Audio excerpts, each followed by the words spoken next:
Mga kalingap, isang magandang araw sa ating lahat, sana po palagi kayong nanonood ng aming mga video. Una-una, nais po namin magpasalamat sa lahat ng tumutulong at patuloy na sumusuporta sa amin, lalo na sa mga viewers at sponsor natin at sa lahat ng mga netizen.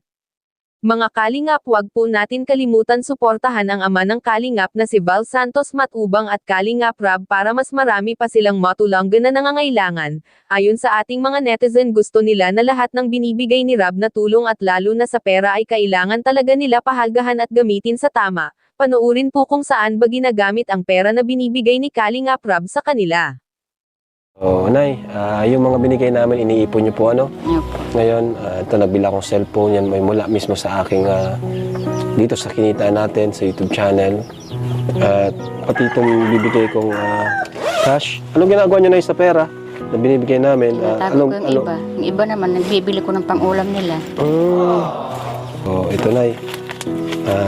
Additional 3,000 pa po para sa inyo. Thank you po. Ano po? So, ingatan niyo po itong cellphone. Ano, Nay? Opo. Sabihan niyo sila. Makikicharge pati sila doon. Anong gusto niyo sabihin, Chris? Salamat. Wait lang, ha? Yan. Salamat ka. Si Chris muna. Ano gusto mo sabihin, Chris? Salamat. Salamat po. Kabaan mo naman, Chris. Kabaan mo naman.